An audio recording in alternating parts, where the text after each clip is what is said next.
The crystal chandelier light fractured against the spilled champagne, mirroring the shattered dignity of Min-hee as she stood trembling in the center of the ballroom.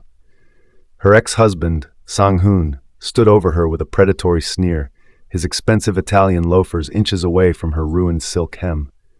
"You always were a clumsy peasant, Min-hee," he drawled, his voice carrying effortlessly across the silent, judging crowd. "Did you think wearing a designer rental would make you belong here? You're a ghost, a failure clinging to a life that outgrew you the moment I signed those papers." A ripple of cruel laughter erupted from the socialites, each snicker cutting deeper than the glass shards at her feet. Min-hee kept her head bowed, her vision blurring as the stinging humiliation burned her throat. She felt utterly alone in the vast, glittering expanse of the gala. High above in the darkened VIP balcony, a different kind of silence reigned. Joo-won stood motionless, the sharp tailoring of his charcoal suit hiding a heart that had just turned to ice. His low-cut hair caught the dim light, but it was his hand that told the story, a hand covered in intricate ink that disappeared beneath his cuff. As Sang-hoon reached out to mockingly pat Min-hee's cheek, Joo-won's knuckles turned white. The heavy Scotch glass in his grip groaned under the sudden violent pressure of his tattooed fingers. With a sharp, crystalline snap, the glass disintegrated into dust and shards, drawing blood that he didn't even feel. His predatory gaze remained fixed on the man touching his wife. The secret was suffocating him. The shadows were no longer enough. Tonight, the city would learn that the woman they ridiculed was the only thing the devil truly loved. The incense in the small, secluded chapel in the hills of Incheon smelled of cedar and old secrets, a scent that would forever be etched into Min-hee's memory as the fragrance of her rebirth. There were no photographers, no prying eyes of the Seoul elite, and no gossiping socialites to judge the simplicity of her white lace dress. Outside, a torrential downpour lashed against the stained glass windows, muffling the sound of the world they were both leaving behind. Inside, the flickering candlelight danced across the sharp, handsome features of Joo-won, a man whose presence felt like a silent storm held in check by sheer force of will. As the priest spoke the ancient words of union, Min-hee felt the weight of his gaze, not the cold, predatory stare he gave the world, but a look of fierce territorial devotion that made her breath catch in her throat. He was her savior, the man she had found bleeding in an alleyway months ago, and now he was becoming her husband. When it came time for the rings, Joo-won took her trembling hand in his. The contrast was startling. Her skin was pale and soft, while his was a map of his violent history. Intricate black ink climbed from his knuckles, weaving around his fingers in patterns that symbolized a lived in the shadows of the underworld. As he slid the platinum band onto her finger, the cold metal felt like a promise and a shackle all at once. He didn't just place the ring there. He held her hand with a grip that suggested he would never let go, even if the world burned around them. He looked down at her, his low-cut buzz cut giving him a rugged, dangerous edge that contrasted with the expensive silk of his wedding suit. In that moment, he wasn't the ghost of Incheon or a feared mafia boss. He was simply a man claiming the only piece of light he had ever allowed himself to touch. After the vows were exchanged and the priest had retreated into the shadows of the vestry, Joo-won pulled her into the alcove of the darkened altar. The silence between them was heavy, charged with the gravity of the life they were about to begin. He reached out, his thumb tracing the line of her jaw with a tenderness that felt almost painful. "Min-hee," he whispered, his voice a low, gravely vibration that sent shivers down her spine. "From this moment on, everything I own is yours. Every street in this city, every shadow in the night, I give it all to you. I will build a fortress around you that no one can breach. You will never want for anything, and you will never have to fear the debts of your past again. I am your shield, your provider, and your king." He paused, his eyes narrowing as he looked toward the door where his armed men stood guard in the rain. The tenderness in his expression shifted, replaced by a grim, sobering intensity. "But there is a price for this protection, my love, a price you must pay to stay alive." He leaned closer, his forehead resting against hers, the scent of his expensive cologne mixing with the rain on his skin. To the world, I do not exist as your husband. You must never speak my name in public. You must never tell a soul that we are bound by blood and law. If the people who want me dead find out you are my heart, they will use you to destroy me. They will hunt you to get to me. To keep you safe, I must remain invisible. I will watch you from the shadows. I will provide for you from the dark, but you must walk the streets as if you are alone. Min-hee looked into his dark, burning eyes, seeing the desperation behind his command. She understood that his love was a dangerous gift, a golden cage designed to keep the monsters out. "I understand, Joo-won," she murmured, her voice steady despite the hammering of her heart. He nodded, a sharp, decisive movement, and pressed a lingering kiss to her brow. He promised her a world of luxury and safety, a life where she would never be humiliated again, but it was a world where he could never hold her hand in the light of day. As they walked out of the chapel into the waiting black SUV, the secret settled over them like a heavy shroud, a silent vow that would define the next 2 years of their lives. Until the night, the shadows finally refused to stay silent. The golden glow of the grand ballroom felt like a searing heat against Min-hee's skin, a mockery of the cold isolation she had lived in for the past 2 years. The classical symphony playing in the background seemed to sharpen into a jagged edge, cutting through the thin veil of her composure. Standing in the center of the elite circle, she felt the weight of 100 judgmental eyes, each one a silent juror in a trial she never asked to attend. Her ex-husband, Sang-hoon, stood before her, his posture radiating the unearned confidence of a man who believed money was the ultimate absolution for cruelty. He swirled the deep red Cabernet in his crystal glass, the liquid catching the light like a pool of fresh blood. The silence that had fallen over the immediate radius was suffocating, thick with the scent of expensive perfume and the predatory anticipation of a high society execution. "You really thought you could just walk back in here, didn't you, Min-hee?" Sang-hoon's voice was a silky venom, loud enough to ensure the surrounding guests didn't miss a single syllable of her degradation. He took a slow, deliberate step forward, forcing her to tilt her head back to meet his gaze. "Look at you. Still wearing that same desperate expression, still trying to play the part of a woman who belongs among the wolves. But we all know the truth. Without my name, you are a ghost. Without my bank account, you are nothing but a beautiful beggar playing dress-up in the scraps of a life you failed to keep."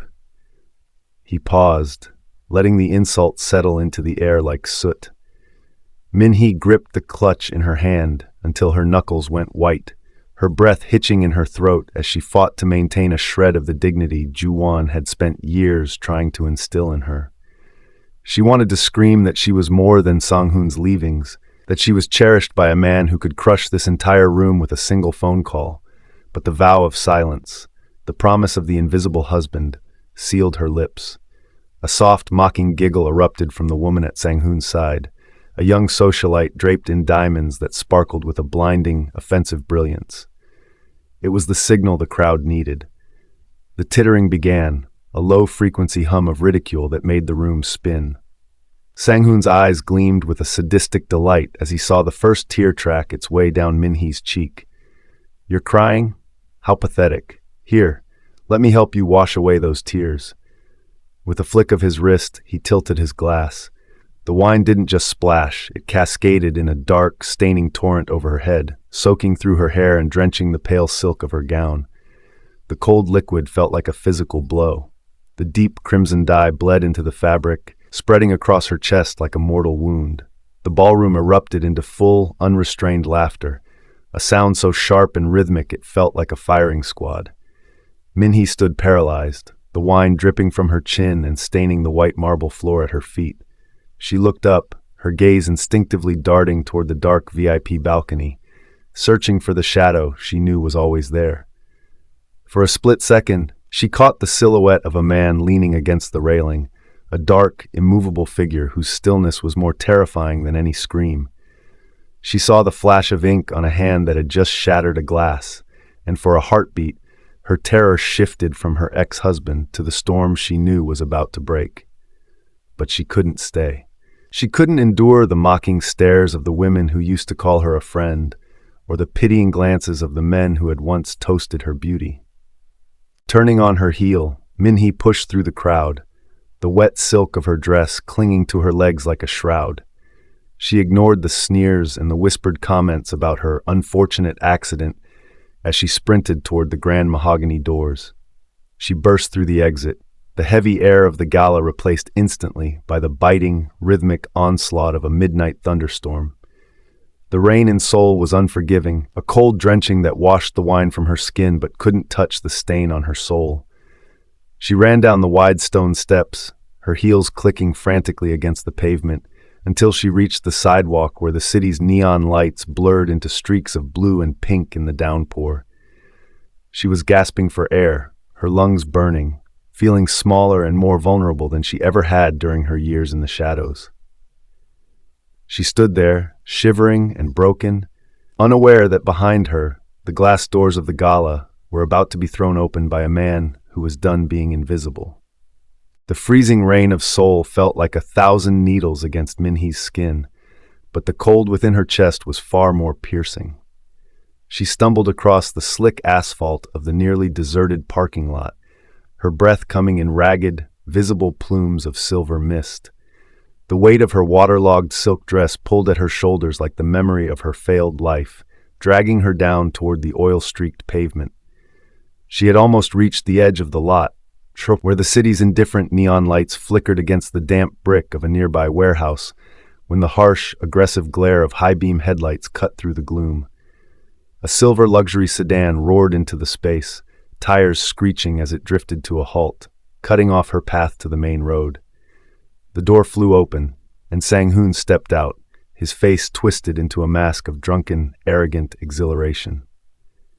He had followed her out of the gala, his appetite for her humiliation, apparently not yet satiated by the red wine he had poured over her soul. "Running away again, Min-hee?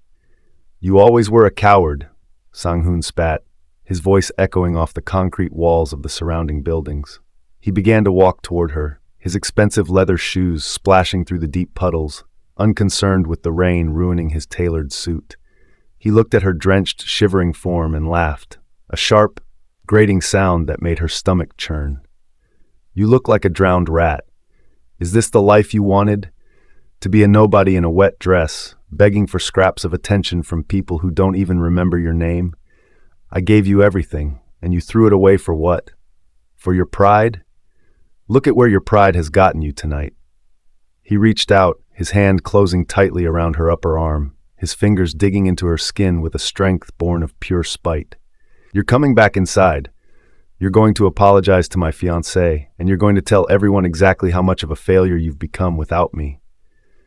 Min-hee struggled against his grip, her heels sliding on the wet ground. "Let me go, Sang-hoon. It's over. Just leave me alone." Her voice was frantic, a thin thread of sound lost in the roar of the thunderstorm. But Sang-hoon only tightened his hold, pulling her closer until his whiskey-laced breath hot against her face.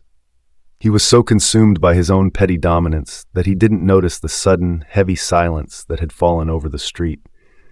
He didn't see the way the rain seemed to stop mid-air as a low, mechanical growl began to vibrate through the pavement. Then, it happened. From the pitch-black shadows of the alleyways and the side streets, a fleet of obsidian-black SUVs emerged like a pack of wolves encircling a wounded deer. 6, 8, 10 vehicles, their engines purring with a lethal synchronized power, slid into the parking lot, their headlights forming a blinding, inescapable ring of white light around Sang-hoon and Min-hee. The high-pitched whine of high-end machinery drowned out the sound of the rain. Sang-hoon froze, his hand still clamped onto Min-hee's arm, his eyes wide with sudden, animalistic fear as he looked around at the sheer wall of black steel and tinted glass that now trapped them. The lead vehicle, a reinforced beast of a machine, hissed as its air suspension lowered. The driver's side door opened with a heavy, metallic thud. A man stepped out into the pouring rain, but he didn't flinch. He didn't rush. He moved with the slow, terrifying grace of a predator who knew the hunt was already over. It was Joo-won. The streetlights caught the sharp angles of his face, the low-cut buzz cut of his hair glistening with moisture. But it was his skin that commanded the night. Under the harsh orange glow of the mercury lamps, the intricate black ink on his neck seemed to pulse with a life of its own, the dragon scales and dark motifs glowing with a sinister iridescent sheen. The tattoos on the back of his hands, the hands that had spent 2 years providing for her from the dark, were now fully visible, clenched into fists that looked like they were forged from iron. Joo-won didn't say a word at first. He simply walked toward them. Every step he took toward the light seemed to drain the courage from Sang-hoon's body. The ex-husband's grip on Min-hee's arm faltered, his fingers trembling as he realized he wasn't looking at a businessman or a socialite. He was looking at the king of the underworld, the man whose name was whispered in the backrooms of the very banks Sang-hoon relied on.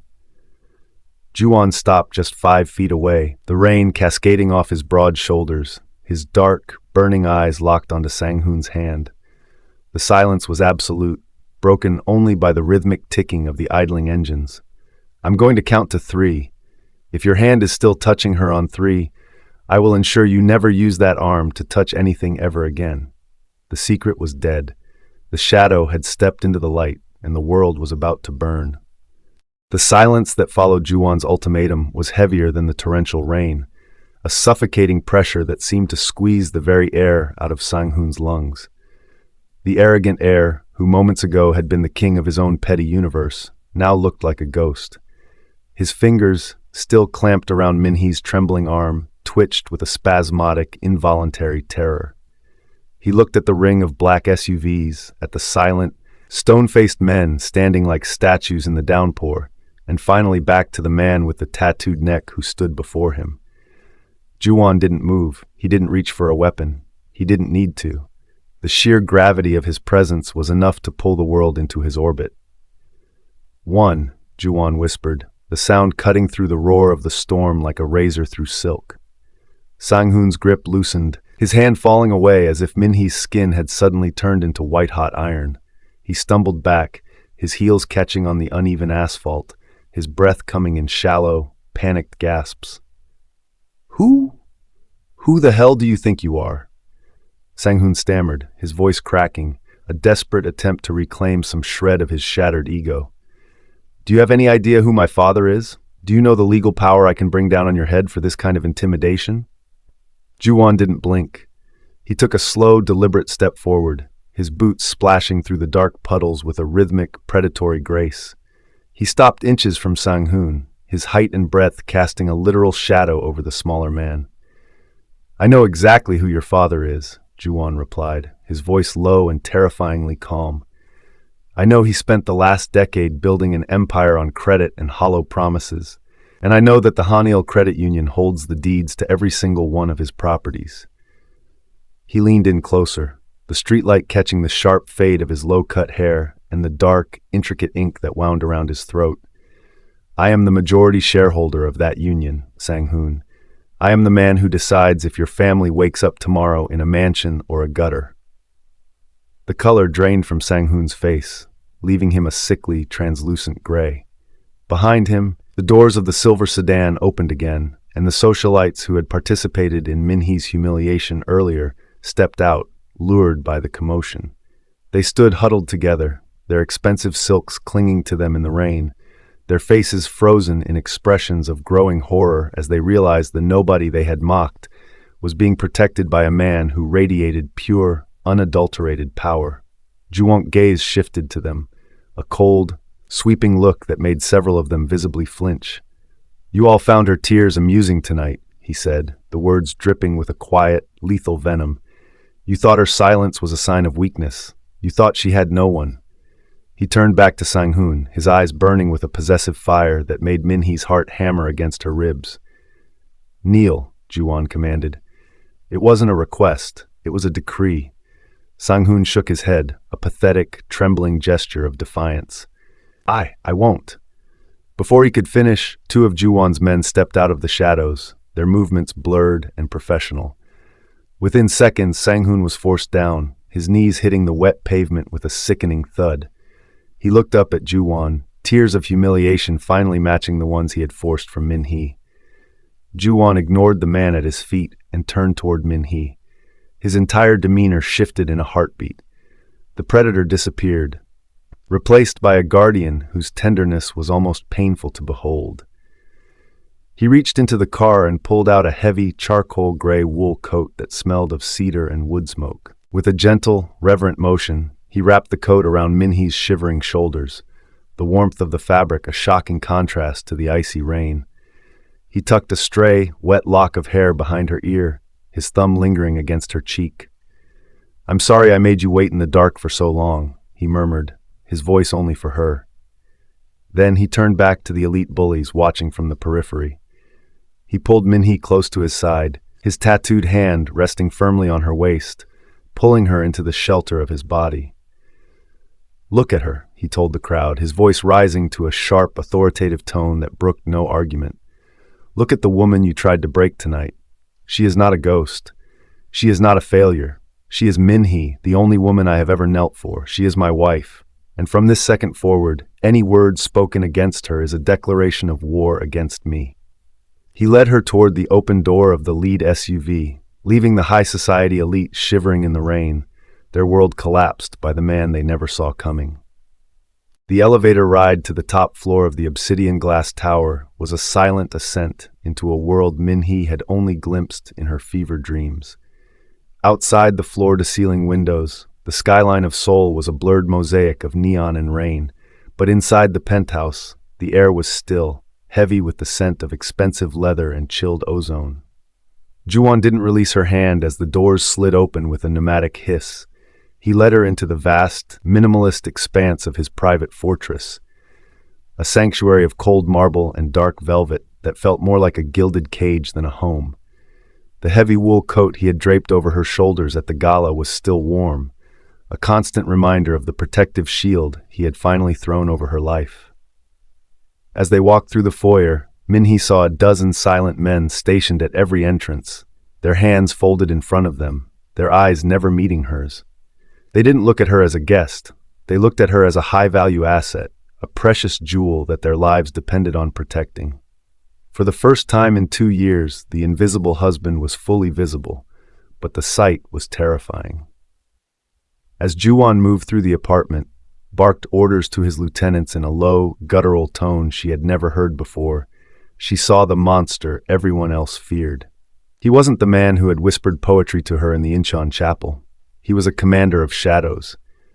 He spoke of liquidating assets, of erasing reputations, and of handling the people who had touched her at the gala with a casual brutality that made her blood run cold. She watched him from the plush velvet sofa, her wet hair clinging to her neck, realizing that the safety he provided was bought with a currency of fear. To her, he was the man who wiped her tears. To the rest of the world, he was the nightmare that kept them awake. The tension between her love for him and her fear of his world stretched tight, a silver wire vibrating in the silence of the room. When the last of his men retreated behind the heavy soundproof doors, the atmosphere in the penthouse shifted instantly. The cold, authoritative air Joo-won wore like a suit of armor seemed to crack. He turned to her, his low-cut hair damp from the rain, and for a moment, the predator's gaze softened into something raw and desperate. He walked toward her, his heavy boots silent on the thick rug, and knelt between her knees just as he had forced Sang-hoon to kneel. But this was different. This was an act of worship. "You're shivering," he murmured, his tattooed hands reaching out to cup her face. The ink on his knuckles, which had looked so menacing under the streetlights, felt warm against her skin. Min-hee looked into his eyes, searching for the man she saved in the alleyway. "They're afraid of you, Joo-won," she whispered, her voice trembling. "I saw the way they looked at you. I saw what you did to Sang-hoon. Is this who you've been for the last 2 years while I was away?" Joo-won didn't look away. He leaned forward until their foreheads touched, his breath hitching in his chest. "I am whatever I have to be to keep you in this room, Min-hee. If I have to be a monster to keep the world from touching you again, then I will be the worst nightmare this city has ever seen." The honesty in his voice was a physical weight. He pulled her closer, his hands sliding from her cheeks to the nape of her neck, his fingers tangling in her damp hair. The space between them evaporated, replaced by a sudden electric heat that ignored the cold marble and the armed guards outside. The trauma of the gala, the humiliation of the wine, and the fear of the shadows all melted away into a singular, desperate need to reconnect. He kissed her then, not with the gentleness of a husband, but with the hunger of a man who had starved for her touch for 700 days. It was a kiss that tasted of rain and redemption, a silent promise that the secret wife was no more. Min-hee reached out, her fingers tracing the dark ink on his neck, feeling the pulse of the man beneath the monster. She realized then that she was no longer an outsider looking in. She was the heart of the fortress. As he lifted her into his arms, carrying her toward the massive master suite that overlooked the sleeping city, the tension of the penthouse prison transformed into a different kind of intensity. She was his captive, yes, but he was hers just as completely. In the dark, away from the eyes of his soldiers and the judgment of the elite, they weren't a mafia boss and a victim. They were two broken souls finding their way back to the only light they had ever known. The world outside could burn for all they cared. Inside these walls, they were finally, dangerously, alive. The morning light that filtered through the floor-to-ceiling windows of the penthouse was cold and clinical, casting long, sharp shadows across the white marble floors. Min-hee sat at the edge of the oversized leather armchair, her fingers tracing the rim of a porcelain cup of tea that had long since gone cold. The peace of the previous night had been shattered by a courier at dawn, a legal summons delivered with a trembling hand. Sang-hoon was not going down quietly. Humiliated in the rain, he had retreated to the only weapon he understood, the law. The document in her lap was a venomous masterpiece of litigation, a lawsuit alleging moral turpitude and gross infidelity during their marriage, demanding the return of her meager settlement and aiming to drag her reputation through the mud of a public trial. It was a desperate, flailing strike from a man who realized he could no longer bully her with his fists or his wine, so he sought to destroy her with a paper trail. He thinks he can use a courtroom to finish what he started at the gala, Min-hee whispered, her voice echoing in the vast, quiet space. She looked up as Joo-won entered the room, his low-cut hair sharp and his charcoal suit jacket draped over his shoulders like a general's cape. He didn't look worried. He looked bored. He walked over to her, his tattooed hand reaching out to take the legal summons from her lap. He didn't even read the full page before crumpling it into a tight ball of discarded trash. "Sang-hoon is a child playing with matches in a monsoon," Joo-won said, his voice a low, soothing rumble. "He believes the law is a shield for the wealthy. He forgets that I am the one who forged the shield." He leaned down, pressing a lingering kiss to her forehead, the scent of his expensive cologne a grounding force against her rising panic. "Go get dressed, Min-hee. We're going to a meeting." An hour later, they arrived at a glass-walled conference room in the heart of the financial district. Sang-hoon was already there, flanked by a team of high-priced attorneys who looked like sharks in silk ties. He smirked when Min-hee walked in, his eyes gleaming with a malicious triumph. "You should have stayed in the shadows, Min-hee," Sang-hoon sneered, leaning back in his leather chair. "By the time my lawyers are done, the whole country will know exactly what kind of woman you are. No amount of underworld protection can stop a judge from seeing the truth of your infidelity." His lead attorney stepped forward, sliding a thick folder across the mahogany table. "We have digital footprints, witness statements, and financial discrepancies that will ruin you," the lawyer added, his tone dripping with professional arrogance. The heavy doubled doors of the conference room swung open again, but this time it wasn't more lawyers who entered. 4 men in dark, identical suits stepped inside, led by a man with a scarred brow and a silver briefcase.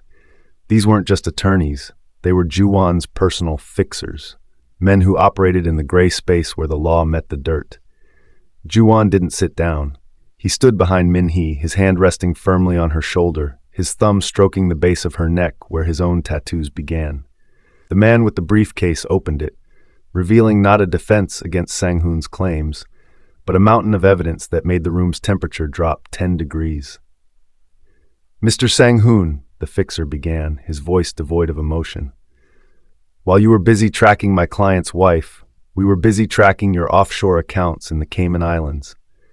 We found the ghost payrolls you used to embezzle from your father's firm, and the donations you made to certain politicians to bypass environmental regulations in Incheon. The smirk on Sang-hoon's face didn't just fade, it evaporated. He reached for the folder, his hands shaking so violently he couldn't even flip the pages. The paper trail he had tried to use as a noose for Min-hee had been redirected around his own throat.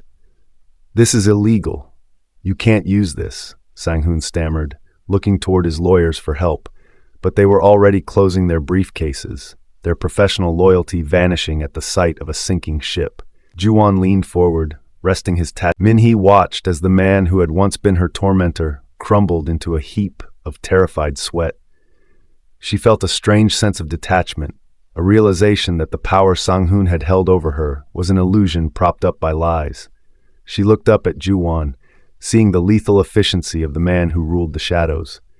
He had turned the tables not with a gun, but with the very system Sang-hoon thought he owned. As Sang-hoon's trembling hand picked up a pen to sign away his future, Joo-won turned Min-hee toward the door. "The legalities are finished," he told her, his voice softening only for her. "He will never speak your name again, not even in a whisper. His world is gone. Yours is just beginning." They walked out of the glass tower, leaving the broken remains of Sang-hoon's life behind. The paper trail of her past finally burned to ash. The victory over Sang-hoon had brought a deceptive sense of peace to the penthouse, a golden hue that suggested the war was won. But in the underworld, peace is merely the silence between two heartbeats of a predator. While Min-hee began to breathe again, believing her past was buried under the weight of Joo-won's legal brilliance, a darker eye was watching from the docks of Incheon. Chairman Kang, a man whose cruelty was legendary even among the shadows, had seen the grainy photographs of Joo-won shielding a woman in the rain. To Kang, Min-hee wasn't a wife or a woman. She was a structural flaw in an otherwise impenetrable fortress. He knew that to kill Joo-won, one had to strike the heart he had finally moved outside of his chest. To celebrate their legal victory, Joo-won arranged a private dinner at a Michelin-starred restaurant he owned, a glass-walled sanctuary perched high above the Han River. He had cleared the entire floor, filling the space with white roses and the soft, melancholic strains of a cello. For the first time, Joo-won looked relaxed, his charcoal suit jacket discarded on a chair, revealing the silk vest that hugged his broad frame and the intricate ink that climbed his neck. He reached across the linen tablecloth, his tattooed hand interlacing with Min-hee's pale fingers. "To a future without secrets," he murmured, his voice a low, resonant hum that made the candlelight flicker. Min-hee smiled, feeling a warmth she hadn't known in years. She took a sip of the vintage wine, a rare vintage brought specifically for the occasion, and then a bite of the delicate dessert, a spun sugar rose infused with the scent of wild berries. The first sign that something was wrong was a sudden icy chill that raced down Min-hee's spine. She tried to speak, but her tongue felt heavy, like lead in her mouth. The glittering lights of Seoul outside the window began to smear into long, jagged streaks of neon. She looked at Joo-won, her vision tunneling until his face was the only thing she could see. "Joo-won," she whispered, her voice barely a thread of sound. The fork slipped from her numb fingers, clattering against the fine china with a sound like a gunshot. Her hand flew to her throat, her lungs suddenly refusing to draw in the air. The world tilted, the white roses on the table turning a sickly bruised violet in her fading sight. Joo-won was at her side before she could even begin to fall. He caught her in his arms, his face a mask of sudden, paralyzing horror. "Min-hee, look at me! Stay with me!" His voice, usually so controlled, cracked with a raw, primal desperation.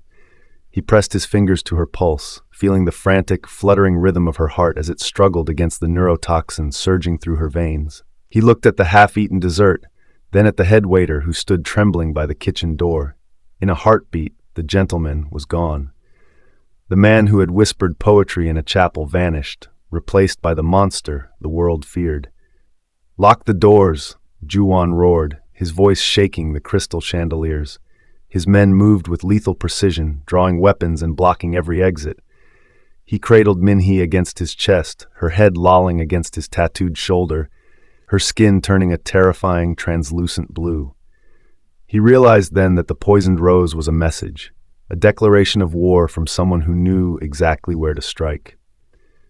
The fury that erupted within him was unlike anything he had ever felt. It wasn't the calculated coldness of a businessman. It was the volcanic, scorched-earth rage of a god whose temple had been defiled. He pulled a small black radio from his belt, his knuckles white as he gripped it. "Call the private medical team. If they aren't here in 3 minutes, I'll burn this entire district to the ground." He looked down at Min-hee, his eyes burning with a dark, terrifying fire. He didn't care about the laws, the police, or the treaties he had signed with the other families. Someone had tried to take the only light in his life, and in doing so, they had unleashed a demon they couldn't hope to contain. He kissed her cold, damp forehead, his voice a lethal promise whispered against her skin. "I will find them, Min-hee. I will find every hand that touched this poison, and I will make them beg for the death I'm going to give them." As the sirens began to wail in the distance, Joo-won stood up, still holding his unconscious wife, his presence so dark and suffocating that even his own men stepped back in fear. The secret was over, the peace was dead, and the bloodbath of Seoul was about to begin. The sterile, fluorescent hum of the private medical wing was the only sound that dared to exist in Joo-won's presence. He stood behind the reinforced glass, watching the rhythmic rise and fall of Min-hee's chest, assisted by a ventilator that looked cruelly mechanical against her delicate frame. Her skin was the color of winter moonlight, a terrifying pallor that mirrored the ice crystallizing in Joo-won's veins. One of his lead surgeons approached, his voice trembling as he delivered the verdict. The toxin was a synthetic neuroinhibitor, a signature venom of the Incheon docks, and without the specific stabilizing antidote held by Chairman Kang's chemists, her organs would begin to fail within the hour. Joo-won didn't scream. He didn't break the glass. He simply turned away. Beneath his white silk shirt, the dark ink of the dragon on his back seemed to writhe as his muscles tensed into iron cords. He rolled his sleeves up, exposing the full breadth of the tattoos on his forearms, symbols of a life built on the bones of those who had mistaken his silence for weakness. The gentleman was dead. The demon of Incheon had returned to claim his throne. He stepped out into the humid, rain-slicked night of Seoul, the air thick with the smell of exhaust and impending violence. 6 black SUVs idled at the curb, their engines a low, predatory growl that matched the vibration in his chest. Joo-won didn't climb into the back seat this time. He took the wheel of the lead vehicle himself, his tattooed knuckles white as they gripped the leather. "Find the distributor," he commanded over the comms, his voice a low-frequency rumble that chilled the men listening in the other cars. "I don't want names, I want locations, and I want the man who delivered the rose to the kitchen." Within minutes, the hunt had moved from the high-rise luxury of the financial district to the neon-drenched rot of the shipping yards. The first stop was a rain-slicked basement club where Kang's lower-level enforcers laundered their blood money. Joo-won didn't wait for his men to breach the door. He kicked it open himself, the wood splintering under the weight of his fury. The music cut out as he marched, his shadow stretching long and jagged under the pulsing red lights. When a guard reached for a weapon, Joo-won didn't reach for a gun. He caught the man's wrist in a grip that shattered bone instantly, the sound lost beneath the man's agonized scream. He pinned the enforcer to a concrete pillar, his tattooed hand closing around the man's throat until his face turned a dark, bruised violet. "The antidote," Joo-won whispered, his eyes burning with a dark, terrifying fire that had no soul left in it. "Where is the chemist?" When the man sputtered a lie, Joo-won didn't argue. He simply applied pressure until the silence in the room became absolute. He moved to the next man and the next, leaving a trail of broken bodies and shattered glass in his wake, a midnight reaper harvesting information with surgical brutality. By 3 a.m., the hunt had led him to a rusted warehouse on the edge of the pier, where the salt air bit at the open ink on his neck. Chairman Kang's inner circle was waiting, but they weren't prepared for the man who stepped out of the rain. Joo-won walked toward them through a hail of bullets, his movements a blur of lethal efficiency. He fought like a man who had nothing left to lose, and a goddess to win back. He used a discarded lead pipe, his bare fists, and the environment itself to dismantle the resistance, each strike a rhythmic punctuation of his rage. When he finally reached the chemist, a terrified man cowering behind a steel desk. Joo-won didn't hesitate. He grabbed the man by his collar and dangled him over the dark, churning waters of the harbor. "One vial," Joo-won growled, his voice stripped of all humanity, "or you find out how deep this bay really is." The chemist fumbled with a silver case, pulling out a small, amber vial that caught the glint of the distant moon. Joo-won snatched it from his hand, his eyes never leaving the man's face. He didn't kill the chemist, not yet. He needed the man alive to ensure the dosage was correct. He threw the man into the back of his SUV and roared back toward the hospital, pushing the machine to its absolute limit, the speedometer climbing past 200 as he ignored every red light in the city. He was a blur of black steel and burning intent, a husband who had descended into hell to bring back the cure for his wife. As he sprinted back into the medical wing, his shirt stained with rain and the blood of his enemies, the doctors scrambled to meet him. He watched as they injected the amber liquid into Min-hee's IV line, his chest heaving, his tattooed hands finally beginning to shake. The hunt was over, but the war had just been declared. He sat by her bed, a monster draped in silk, waiting for the first sign of life to return to the only woman who knew the man behind the ink. The steady, rhythmic beep of the cardiac monitor had been the soundtrack to Min-hee's unconsciousness, a digital pulse that tethered her to a world she had nearly left behind. When her eyes finally fluttered open, the harsh, clinical white of the ceiling gradually softened into the warm, amber glow of the penthouse lamps. She felt the heavy, comforting weight of a hand over hers, a hand she knew by the calluses on the palms and the intricate black ink that mapped out a life of violence and devotion. Joo-won was slumped in the chair beside her bed, his low-cut hair disheveled and his white shirt stained with the grime of a war he had fought while she slept. He looked older, the lines around his eyes deepened by a fatigue that no amount of sleep could cure. When he realized she was awake, the predatory fire in his gaze vanished, replaced by a relief so profound it looked like pain. "Don't move," he whispered, his voice a gravelly ruin as he leaned forward to press his forehead against hers. "The doctor said the toxin is clearing, but you need to rest." Min-hee looked at the bandages on his knuckles and the dark bruise blooming along his jawline. She remembered the taste of the poisoned rose, the way the laughter of the high society gala had felt like a death sentence, and the way Joo-won had stepped out of the shadows to claim her. But more than the fear, she felt a sudden, cold clarity. She realized that as long as she remained a secret to be protected or a victim to be rescued, she would always be the crack in Joo-won's armor. To stay by his side, she couldn't just be his wife, she had to be his partner. The days of hiding in the penthouse prison were over. "I'm done resting, Joo-won," Min-hee said, her voice thin but fueled by a new, steely resolve. She sat up, ignoring the protest of her aching muscles, and looked him directly in the eye. "Chairman Kang didn't just try to kill me. He tried to use me to destroy you. He thinks I'm your weakness because I don't belong in your world. But he forgets that he belongs to a world that runs on reputation and credit, the very things I lived in before I met you." She reached for her laptop, her fingers flying across the keys with a precision that surprised even Joo-won. For years, she had watched the elite families of Seoul from the inside. She knew their offshore holdings, their shell companies, and the delicate webs of ego that held their empires together. If Joo-won was the sword that struck from the dark, she would be the silk ribbon that strangled them in the light. Over the next 48 hours, the penthouse transformed from a recovery suite into a war room. While Joo-won's enforcers held the perimeter, Min-hee dismantled Chairman Kang's financial life with surgical coldness. She identified the specific luxury developments in Incheon that Kang used to launder his narcotics revenue, projects that were currently seeking massive injections of foreign capital. Using Joo-won's vast resources, she created a series of phantom investment firms that appeared to offer Kang the lifeline he desperately needed. She drafted contracts with hidden clauses that would trigger total liquidation if even a hint of criminal activity was tied to the parent company. She wasn't just taking his money, she was baiting a trap that would make the very legal system Kang manipulated turn into his executioner.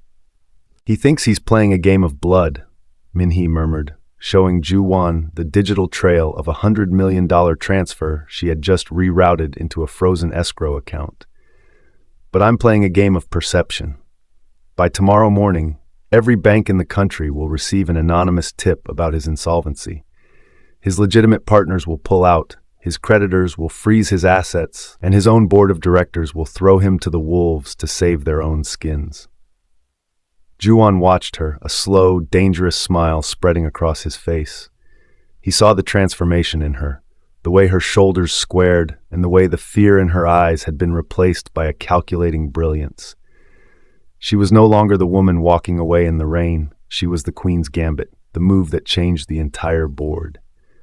The Grand Hyatt Ballroom was a cathedral of glass and gold, a place where the air itself seemed filtered through the scent of expensive lilies and the cold metallic tang of untouchable wealth.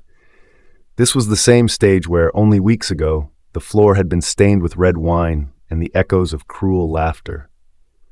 Tonight, however, the atmosphere was thick with a different kind of tension, a heavy, suffocating silence that fell like a curtain the moment the massive mahogany doors were thrown open.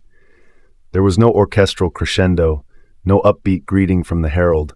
There was only the rhythmic, synchronized footsteps of 8 men in charcoal suits moving with military precision to form a living corridor. And then they appeared. Min-hee didn't look like the woman who had fled into the rain. She wore a gown of midnight black silk that clung to her frame like a second skin, its bodice encrusted with obsidian crystals that caught the light like shards of a broken star. Her hair was swept back in a sleek architectural updo, revealing a neck that was no longer bowed in shame, but held with the regal poise of a woman who had looked into the abyss and forced it to blink. On her arm was Joo-won. He had discarded the businessman facade entirely. His low-cut buzz cut was sharp, and the black ink of the dragon on his neck was fully visible above his high-collared velvet jacket, a brazen declaration of the power he had once kept in the dark.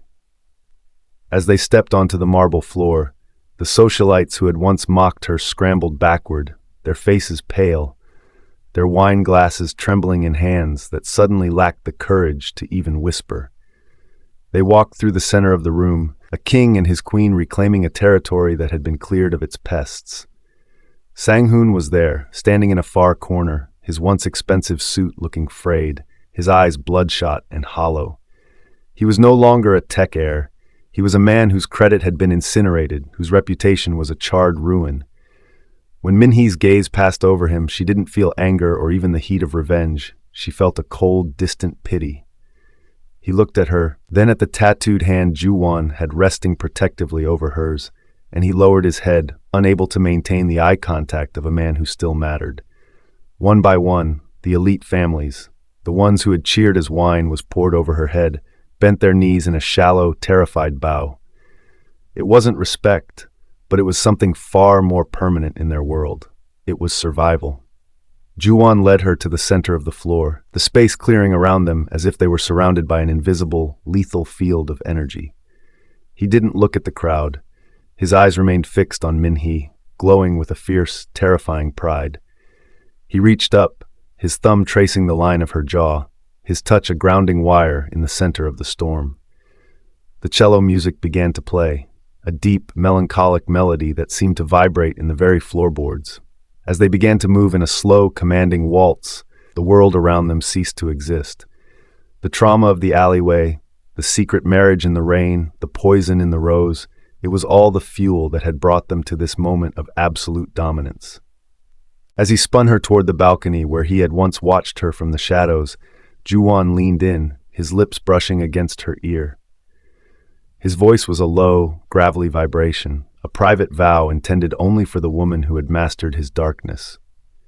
"Look at them, Min-hee," he whispered, his breath warm against her skin. "They are looking at the woman who brought an empire to its knees with a single keystroke. They aren't laughing anymore. They'll never laugh at you again. I've made sure of it. From this night forward, they won't even dare to speak your name unless it's with a bended knee." Min-hee looked out over the ballroom, seeing the fear in their eyes and the shadow of the man she loved draped over the entire city. She realized then that she was no longer a secret to be kept, but a queen to be feared. She leaned her head back against his shoulder, her hand resting on the ink of his neck, feeling the pulse of the monster she had tamed. The throne of shadows wasn't a chair or a title. It was this, the absolute certainty that as long as they stood together, the world would remain in the dark, and they would be the only ones who knew how to see. As the music reached its final, haunting note, the ballroom remained silent. The elite of Seoul standing in the presence of the only two people who truly owned the night.